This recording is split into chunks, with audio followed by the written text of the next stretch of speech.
The world was screaming wind and crumbling earth. Lena's fingers, raw and bleeding, clawed at the thick root jutting from the cliff face. It was the only thing anchoring her to life. Below her, the ocean churned, a furious, hungry beast of gray and white foam, crashing against the jagged rocks 100 feet down. The spray was cold on her face, mixing with the hot, silent tears she refused to let fall. Above her, against the bruised purple of the twilight sky, was his face. Mark, her fiancé.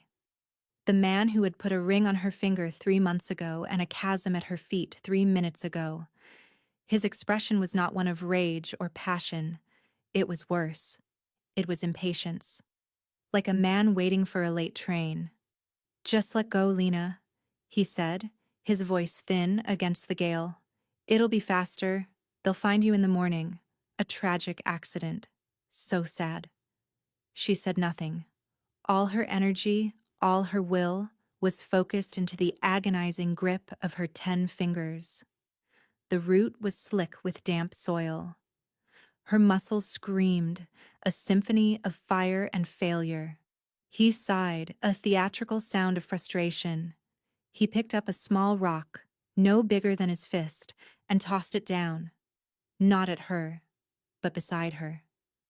It disappeared into the roaring void, a final, dismissive punctuation mark. He was leaving. He was actually turning to walk away. To leave her hanging between the sky and the sea, a human pendulum counting down its final swings. He was going back to their car, to their life, and would erase her from it like a stray mark on a ledger.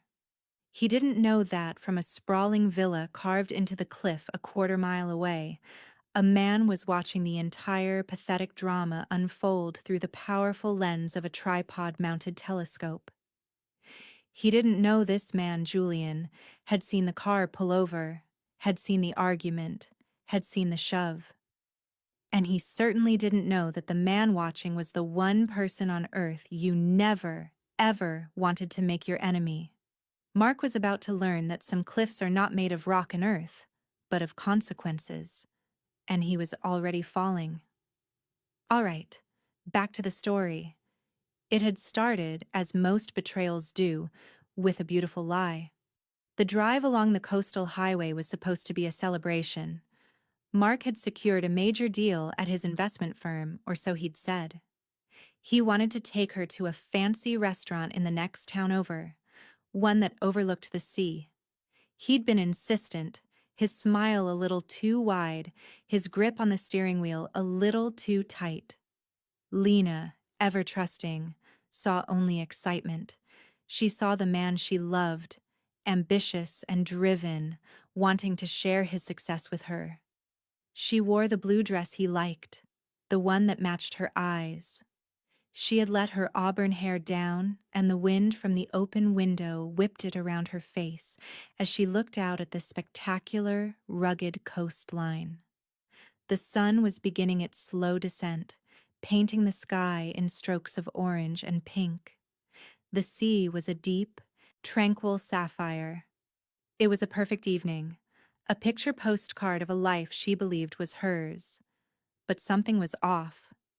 A discordant note in a familiar song. Mark wasn't talking about the deal. He was talking about money. Not the celebratory kind, but the anxious, grasping kind. "It's incredible how much everything costs, isn't it?" he'd said, his eyes fixed on the winding road. "The wedding, the house deposit, it's like you're just constantly bleeding money." Lena had reached over and placed a gentle hand on his arm. "We're doing fine, Mark. We're building a future. It's supposed to take time." Her voice was soft, a quiet melody that usually soothed his frayed nerves. She worked as a research librarian at the university. Her world was one of quiet order, of history and fact. It was a world away from his, a chaotic landscape of market fluctuations and high-stakes gambles. He'd always said he loved that about her. He'd called her his anchor, his calm in the storm. He flinched at her touch, a small, almost imperceptible movement, but she perceived it. "Is everything okay?" she asked, her hand retreating. "Everything's perfect," he snapped, then immediately softened his tone. "Sorry, just a lot on my mind. The pressure of this new position, you know? They expect results. Big results." He turned to her and gave her that smile again, the one that used to make her heart flutter. Now, for the first time, it looked like a mask. Something hastily put on. "That's why tonight is so important," he continued, his voice regaining its practiced charm. "To forget all that. Just you, me, and the ocean." She leaned back in her seat, the seed of unease planted. She tried to crush it, to tell herself it was just his stress. She was good at that. She had spent the last 2 years of their relationship being the calm one, the steady one. She had managed his moods, absorbed his anxieties, and translated his frantic energy into something manageable. She had mistaken his dependence for love. He pulled the car over onto a scenic turnout, a gravel patch carved out of the cliffside. A low stone wall, barely knee-high, was the only thing separating the viewpoint from the sheer drop. "Let's just take a look," he said, killing the engine. "The sunset is amazing from here." The air was cooler now, laced with the sharp, salty tang of the sea. The wind was picking up, a mournful sigh that swept up the cliff face. It pulled at her dress, at her hair. It felt like a warning. Lena stayed by the car. "Mark, we'll be late for our reservation." "We have time," he said, walking toward the low wall. He stood there, his back to her, looking out at the vast expanse of water. His shoulders were rigid. He looked like a man on a precipice, in more ways than one. She felt a chill that had nothing to do with the evening air. This wasn't a celebration. This was something else. He turned to face her. The charming mask was gone. In its place was a chilling emptiness. His eyes, usually a warm hazel, looked like polished stones. "You know," he began, his voice strangely conversational, "I took out a life insurance policy on you a few months ago. A big one." Lena's blood ran cold. The wind seemed to stop. The roaring of the waves below faded to a dull hum. "What are you talking about?" "It's standard practice when you're getting married," he said, taking a step toward her. "For the mortgage, to protect our future. You signed the papers." She remembered. A thick stack of documents, mortgage applications, bank forms. He had rushed her through them, his finger pointing where to sign, his pen hovering impatiently. "Just formalities, babe," he'd said. She had trusted him. She had signed. "It has an accidental death clause," he continued, his voice devoid of all emotion. "A very generous one. A fall from a scenic viewpoint. On a windy evening. Tragic. Absolutely tragic." The world tilted on its axis. This couldn't be real. This was a nightmare. The man she was going to marry, the man she had woken up next to this morning, was talking about her death as if it were a line item on a balance sheet. "Mark, stop it," she whispered, her voice trembling. "You're scaring me." "Am I?" He took another step. He was between her and the car door now. "You know what's scary, Lena? Being $500,000 in debt? Scary is when the people you owe money to aren't bankers. They're not polite. They don't send letters. They send messages. Painful ones." His face contorted, the emptiness replaced by a desperate, ugly fear. This was the real Mark. Not the confident trader. Not the charming fiancé. A terrified, cornered animal. "I lost everything," he spat, the words torn from him. "A bad investment. Wiped out. I used the company's money to try and fix it. Made it worse. They know. They're coming for me, Lena. But with this money, with the insurance, I can pay them back. I can disappear. I can start over. Tears were streaming down her face now, but she didn't make a sound. She was paralyzed by the sheer monstrosity of it. He wasn't just breaking up with her. He was liquidating an asset. Why? She finally managed to ask, the word a raw shard in her throat. Why me? He laughed. A short, bitter, horrifying sound. Because you're too good, Lena. You're too trusting. You're perfect. The perfect victim. No one would ever suspect. Poor, sweet Lena. Always saw the best in people. That's what they'll say at your funeral. He lunged. It wasn't a violent, powerful movement. It was clumsy. Awkward. The shove of a desperate coward. But it was enough. Her heels, chosen for a fancy dinner, not a fight for her life, slipped on the loose gravel. She stumbled backward, her arms flailing. Her back hit the low stone wall, and for a heart-stopping second, she teetered there. Then, she was falling. Instinct, raw and primal, took over. As she went over the edge, her hands shot out, searching for anything, for everything. Her fingers scraped against stone, then dirt. Then, miraculously, they closed around something solid, a root, thick and gnarled, protruding from the earth like a skeletal hand. The jolt as her full weight caught was excruciating. It felt as if her arms were being torn from their sockets. But she held on. She was alive. She was hanging.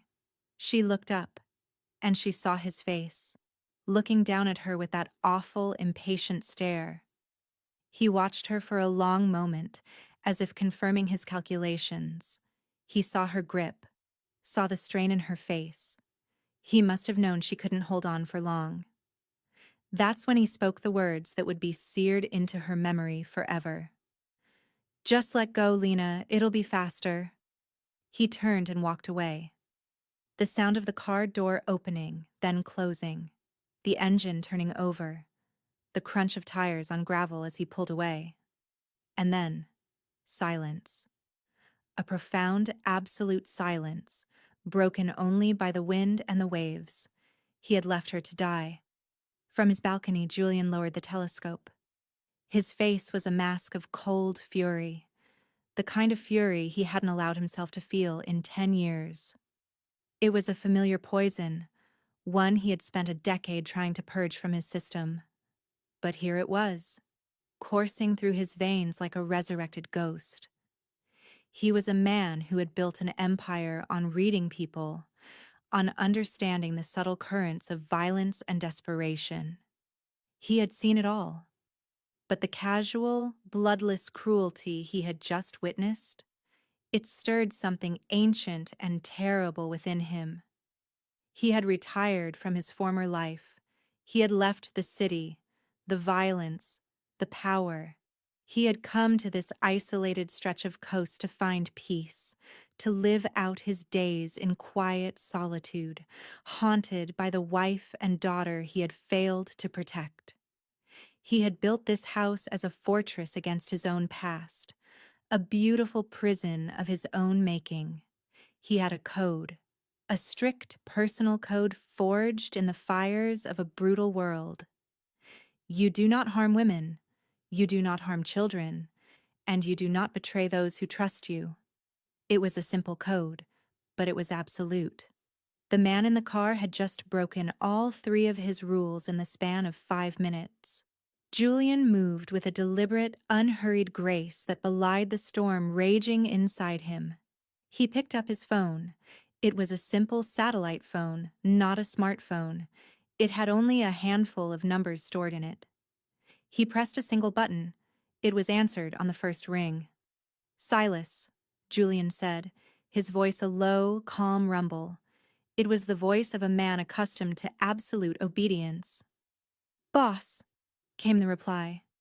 Crisp, professional, no questions. "Cliffside turnout. Mile marker 74.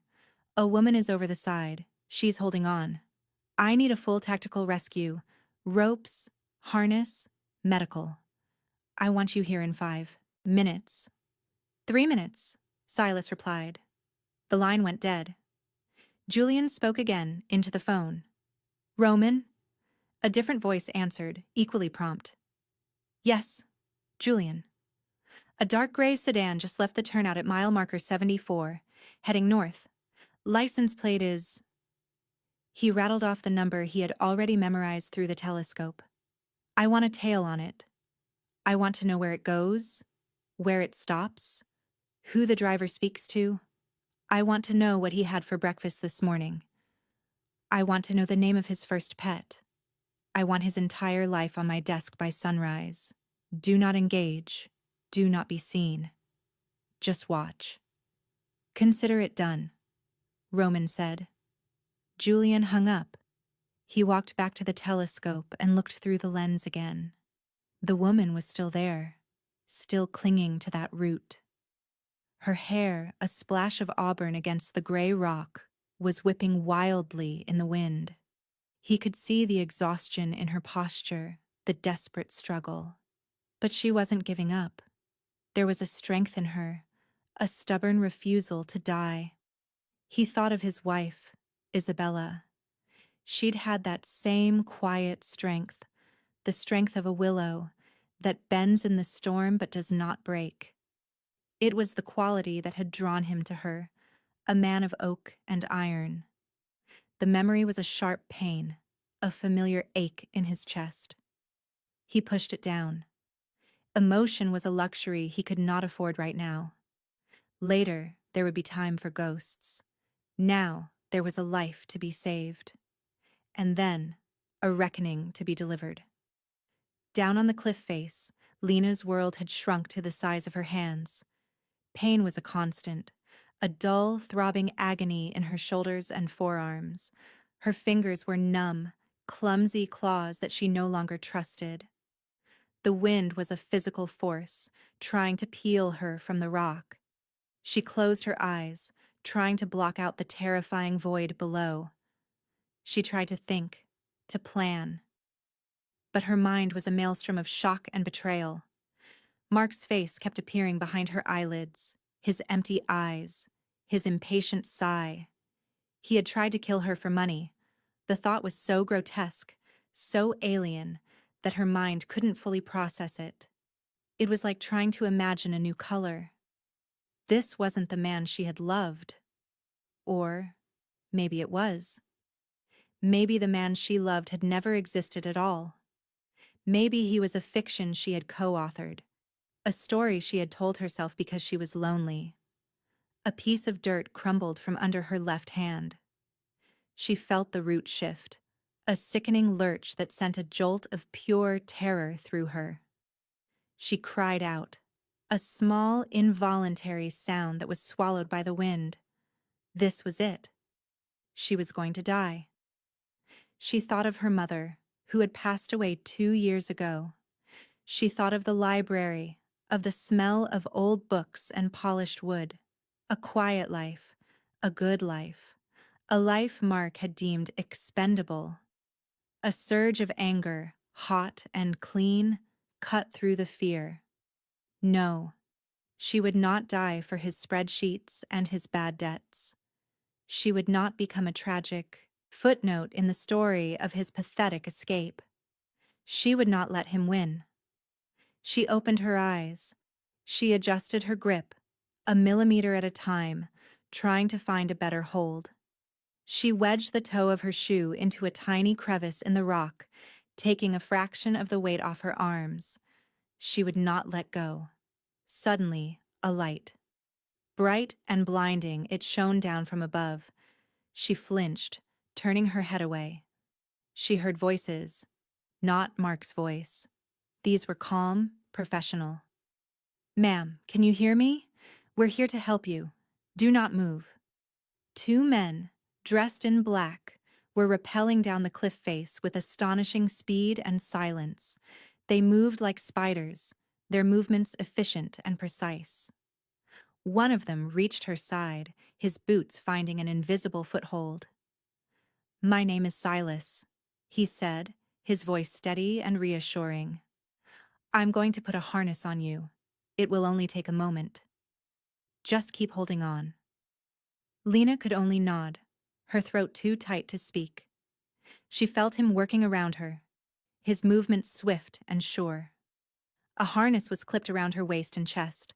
A rope was attached. "Okay," Silas said. "We have you. You can let go now. We have you." But her fingers wouldn't obey. They were locked in a death grip, fused to the root that had saved her life. It was as if her body refused to believe the rescue was real. "It's okay," the man said, his voice softening. He placed a large, warm hand over hers. "You're safe. I promise." Slowly, painfully, she uncurled one finger, then another.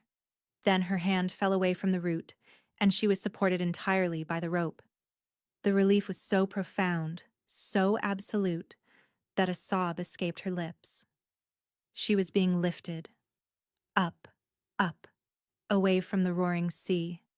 She closed her eyes, limp as a doll, and let them pull her back into the world of the living. When she was safely on the solid ground of the turnout, they wrapped her in a thick, warm blanket. She was shaking uncontrollably, a deep, violent tremor that came from the very core of her being. A car was waiting, a black SUV with tinted windows, its engine purring. It hadn't been there before. Silas gently guided her toward it. "Where are you taking me?" she whispered, her teeth chattering. "To a safe place," he said. "Someone is waiting for you." As she slid into the plush leather of the back seat, she looked at the spot where Mark had stood. The gravel was disturbed where his car had been. It was the only evidence that he had ever been there at all. The only evidence of the moment her life had been shattered. The SUV pulled away smoothly, heading not back toward town, but further down the coast, toward a set of imposing iron gates she had never noticed before. The gates swung open without a sound, and they drove up a long, winding driveway toward a magnificent house that seemed to be carved from the cliff itself. It was all clean lines and vast panes of glass, a monument of modern architecture that looked both beautiful and menacing against the darkening sky. Silas led her inside. The interior was minimalist and vast. Polished concrete floors, walls of glass that offered a panoramic view of the churning ocean below. It was the home of someone with immense wealth and a taste for solitude. In the center of the main room, standing before a fireplace where a low fire crackled, was a man. He was tall and imposing, dressed in simple black trousers and a gray cashmere sweater. His hair was dark, shot through with distinguished silver at the temples. His face was rugged, handsome in a severe way, with lines etched around his eyes that spoke of a life lived with intensity. Those eyes, a startlingly pale gray, watched her with an unnerving stillness. He was the man from the balcony. He stepped forward. "My name is Julian," he said, his voice the same low, calm rumble she'd heard on the phone, though she didn't know it. "You're safe here." He held out a hand. Not to shake hers, but offering a glass of water. His movements were deliberate, economical, powerful. Lena took the glass, her hands still trembling. She looked into his eyes and saw something she hadn't seen in anyone's eyes for a very long time. It wasn't pity. It was understanding. A deep, quiet understanding of the darkness she had just faced. It was as if he was looking not at the shivering, terrified woman in front of him, but at the survivor beneath. "Thank you," she managed to say. "Sit," he said, gesturing to a large, comfortable sofa near the fire. "There is a doctor on the way to check on you. My housekeeper, Maria, will bring you some dry clothes." He was not asking.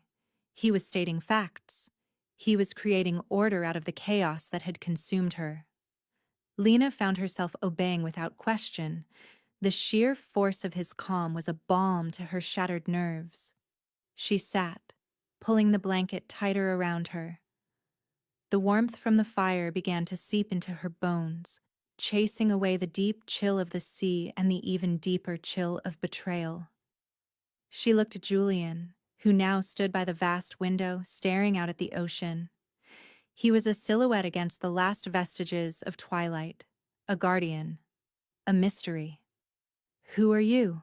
she asked, her voice barely a whisper. He turned his head slightly, his gaze still fixed on the horizon. "I'm the man who is going to make sure he pays for what he did to you," he said. And in the chilling, absolute certainty of his tone, Lena believed him. To understand what happened next, you need to know who Julian was. Not who he was now, the quiet, enigmatic recluse in a glass house by the sea, but who he used to be. Julian was not his birth name. He was born Giorgio Costello, the only son of the head of the Costello crime family, one of the most powerful and feared syndicates in the country. He had not inherited his father's empire.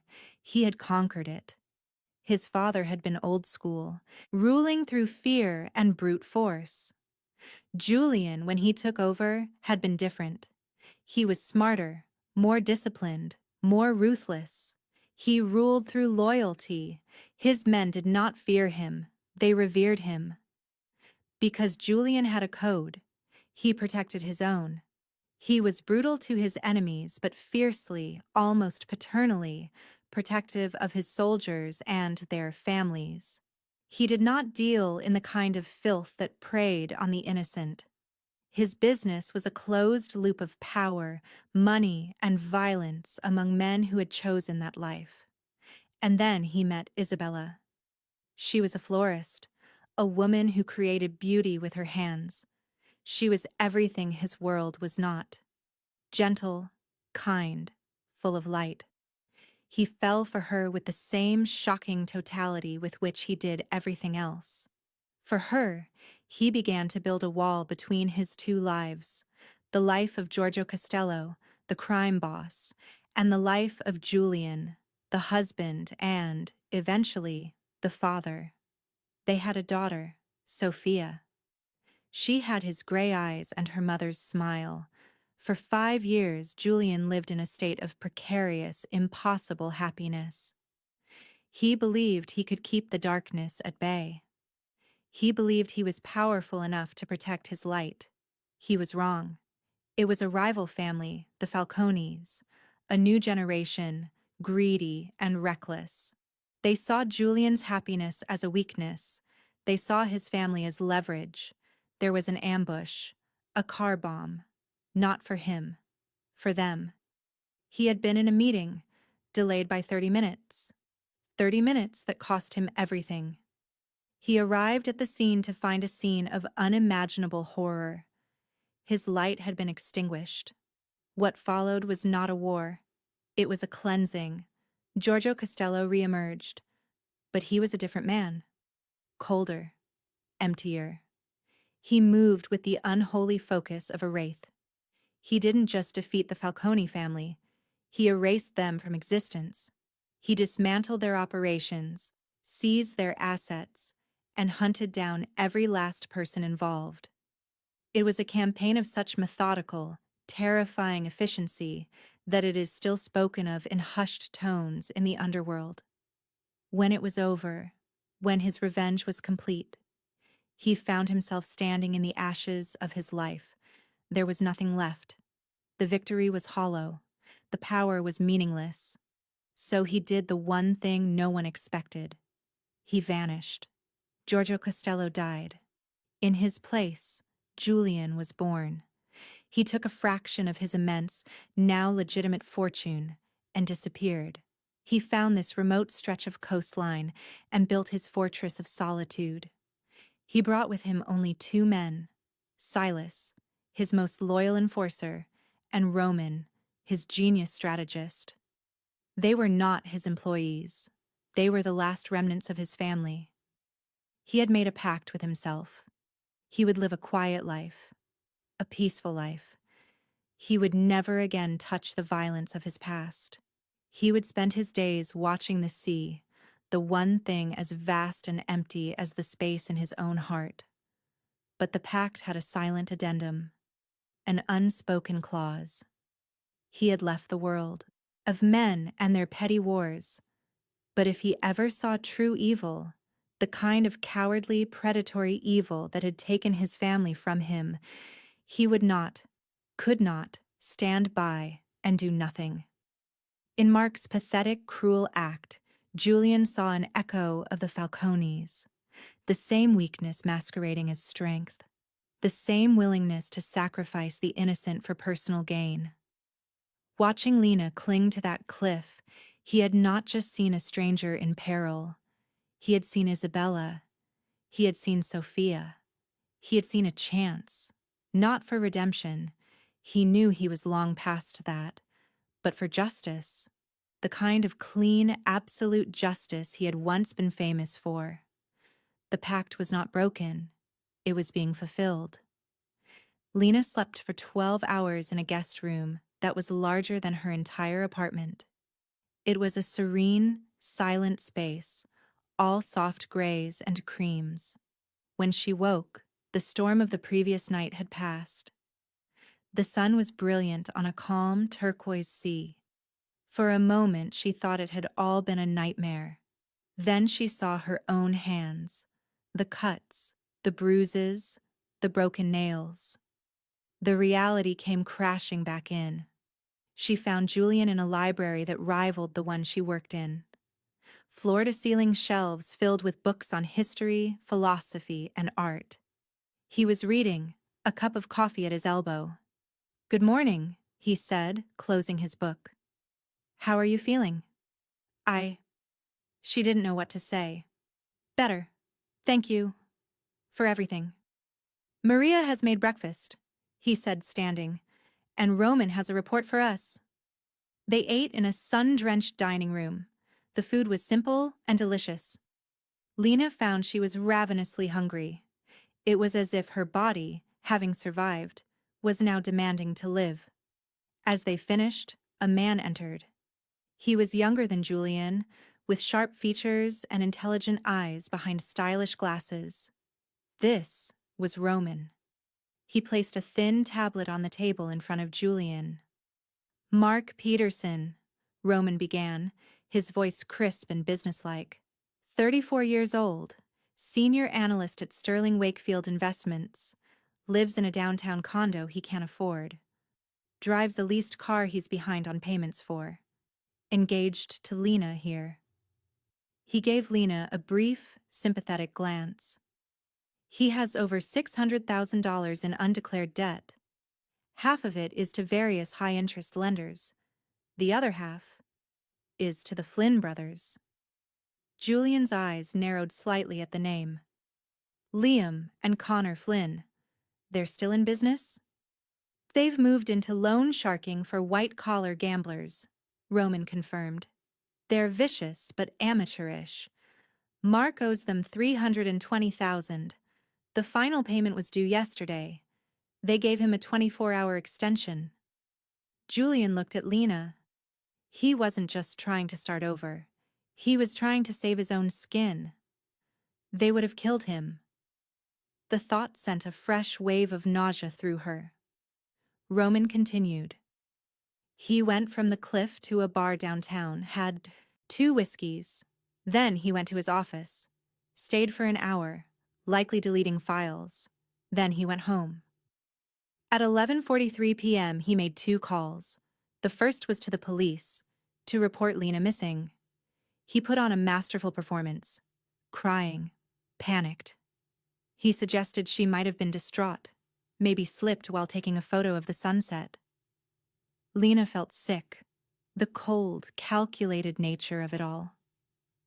The second call, Roman said, a flicker of distaste on his face, was to the insurance company, to give them a heads up that a claim would be forthcoming.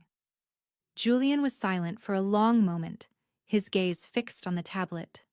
The air in the room grew heavy, charged with his controlled fury. "He's playing the part of the grieving fiancé," Julian said, more to himself than to them. "He believes he is in control. He believes he is clever." This was power. This was control. "What happens now?" Lena asked, her voice small. Julian finally looked up from the tablet and his pale gray eyes met hers. They were calm, but there was a fire deep within them. A promise of righteous retribution. "Now," he said slowly, "we build him a stage, and we let him perform his final act." The next few days were surreal for Lena. She lived in a state of suspended reality in Julian's magnificent, isolated home. She walked on the private beach, read in his incredible library, and had quiet meals with him. He never pressed her to talk about what happened. He simply created a space for her to heal, a sanctuary of calm and safety. But beneath the surface of this tranquility, a complex operation was in motion. Roman and Silas were ghosts in the background, their presence felt but rarely seen. Phones murmured in other rooms, cars came and went in the dead of night. Julian was dismantling Mark's life with the precision of a surgeon. First, the Flynn brothers. Julian made a single, untraceable call. He didn't threaten. He simply informed the Flynns' much larger, much more dangerous underworld competitor that the brothers were operating on their turf. 2 days later, Liam and Connor Flynn disappeared. Mark's most pressing debt was erased, but not in a way that helped him. He was now a loose end in a much bigger, more violent game. The fear would eat at him. Next, the insurance policy. Roman, a master of digital warfare, hacked into the insurance company's network. He didn't cancel the policy. That would be too simple. He altered the primary beneficiary. Mark's name was replaced with the name of a charitable foundation for victims of domestic abuse. A foundation that, coincidentally, Julian had established years ago in his wife's name. The change was buried under layers of digital camouflage. It would be discovered, but only after the payout was processed. The company would then come after Mark for fraud. A long, expensive, and public legal battle awaited him. Then came the job. Roman compiled a detailed dossier of Mark's financial crimes at Sterling Wakefield, his embezzlement, his insider trading. It was all there, documented and undeniable. But he didn't send it to the board of directors. Not yet. That was the ace in the hole. Meanwhile, Mark was living out his lie. He gave tearful interviews to the local news. He organized a search party with Lena's friends, his face a mask of anguish. A Friends of Lena fund was started, and he made sure to be photographed making the first generous donation, with money he didn't have. He was building his narrative, brick by pathetic brick. He felt the first cold finger of doubt when the police search was officially called off after a week. They had found scraps of her dress on the rocks below, planted there by Silas. The official cause of death was listed as death by misadventure. The case was closed. Mark celebrated that night, alone in his condo with an expensive bottle of scotch. He thought he had won. He thought he was free. He didn't know that every word he spoke was being recorded. Every keystroke he made was being logged. He was a fly caught in a web he couldn't see, and the spider was just watching, waiting for the perfect moment. The moment came 2 weeks after the fall. "He's planning a memorial service," Julian told Lena one evening. They were on the balcony, watching the stars emerge in the clear night sky. A memorial? Lena felt a fresh wave of disgust. "Of course," Julian said, his voice laced with contempt. "It's the final scene of his play, the grieving fiancé, surrounded by friends and family, saying his brave goodbyes. It solidifies his victimhood. It's the perfect cover. He turned to her. He has booked the university chapel for this Saturday. I can't, Lena began. The thought of him eulogizing her, was too grotesque. You don't have to do anything, Julian said, his voice firm but gentle. But I think you should be there. Not for him. For you. To take back the story he stole from you. She looked at him, at his strong, calm face illuminated by the moonlight. In the past 2 weeks, she had seen glimpses of the man beneath the controlled exterior. She had seen the profound sadness in his eyes when he thought she wasn't looking. She had heard the gentleness in his voice when he spoke of his late wife. She was beginning to understand that his power came not from his capacity for violence, but from his profound capacity for loyalty and protection. He was giving her a choice. He was not telling her what to do. He was empowering her. Okay, she said, a new resolve hardening in her voice. I'll be there. Good, Julian nodded, because we will be there with you. The university chapel was beautiful. Stained glass windows cast jewels of light onto the polished wooden pews. It was filled with Lena's friends, her colleagues from the library, and a few of Mark's co-workers who were there to show support. They were a somber, black-clad chorus. A large, smiling photograph of Lena was placed on an easel at the front, surrounded by white lilies. Mark stood at the lectern, dabbing at his dry eyes with a handkerchief. He was delivering the eulogy. His voice was thick with false emotion, catching and breaking at all the right moments. He spoke of her kindness, her quiet spirit, her love for books. He was painting a masterpiece of lies. She was my anchor, he said, his voice cracking. My calm in the storm. I don't know how I'll go on without her. At the back of the chapel, hidden in the shadows of the alcove by the entrance, Lena stood with Julian. She was dressed in a simple, dark gray dress. Her hair was pulled back, and her face was pale but composed. She watched the man who had tried to murder her perform for a captive audience. The rage she felt was cold and clean. The fear was gone. Julian stood beside her, a silent, imposing presence. He was watching Mark with the dispassionate intensity of a hawk watching its prey. He was letting him have his moment, letting him climb as high as he could, just to make the fall that much harder. Mark finished his speech to a chorus of sniffles and sympathetic murmurs. He stepped down from the lectern, the very picture of tragic loss. That was the cue.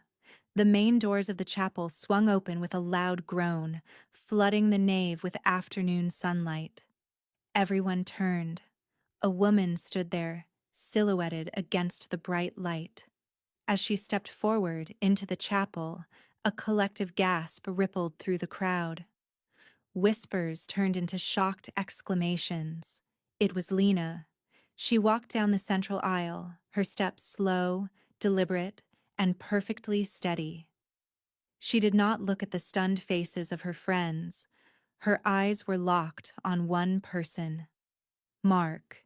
His face went through a rapid, grotesque series of transformations: shock, disbelief, confusion, and then raw, primal terror. The blood drained from his face, leaving it a sickly, waxy yellow.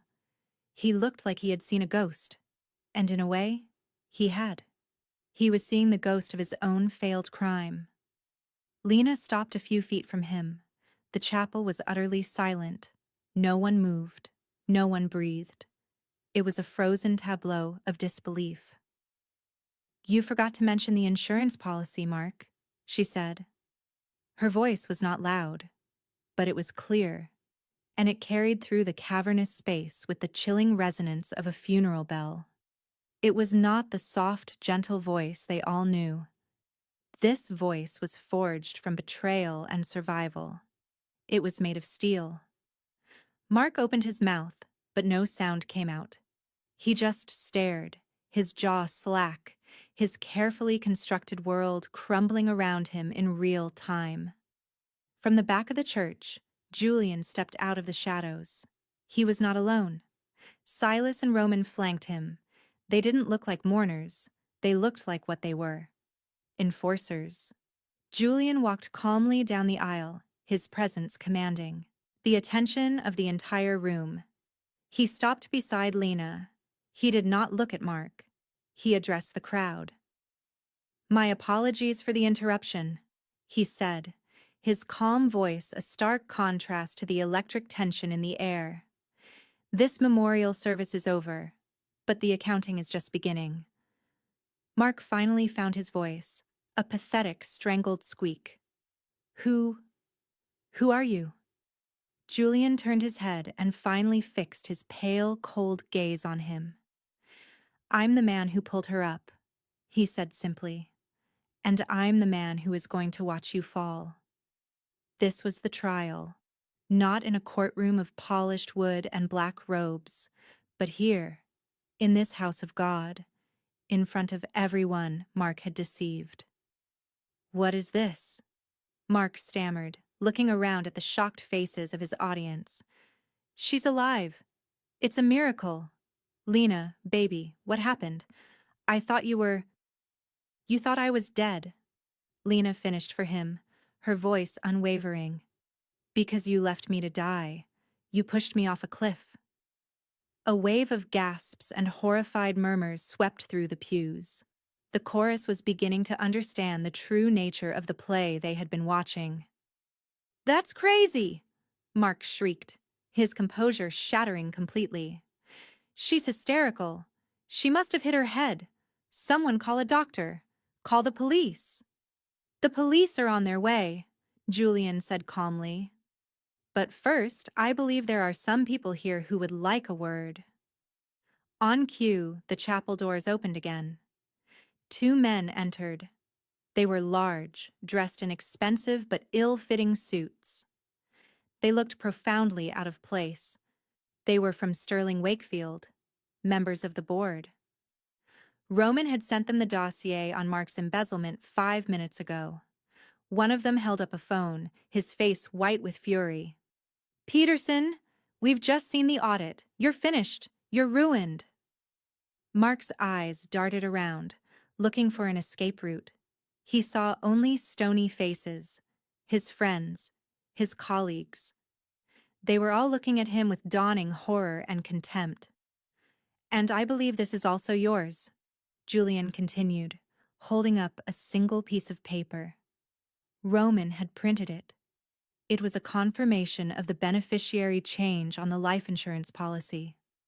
Mark stared at it, his mind finally catching up to the meticulous totality of his destruction. The money was gone. His job was gone. His reputation was a smoking crater. He turned his desperate, pleading eyes back to Lena. The mask of the grieving fiancé was gone, replaced by the terrified face of the cornered rat he truly was. "Lena, please," he whimpered. "It was a mistake. I was scared. I was in debt. I didn't know what I was doing. Please, tell them it's a misunderstanding." This was the moment, the pivot upon which her old life and her new one would turn. Julian stood back slightly, giving her the stage. This was her justice to deliver. Lena looked at the pathetic creature whimpering before her. She felt no pity. She felt no hatred. She felt nothing. He was an absence, a void. He had no power over her anymore. "There is no misunderstanding, Mark," she said, her voice clear and strong. "You told me my kindness was a weakness, that my trust made me the perfect victim. But you were wrong. My kindness is my strength. My ability to trust is what makes me human. You are the weak one. Your cruelty was your weakness, and your greed made you the perfect fool." She took the engagement ring from her finger. It felt cold and foreign, a meaningless piece of metal. She didn't throw it at him. She didn't drop it.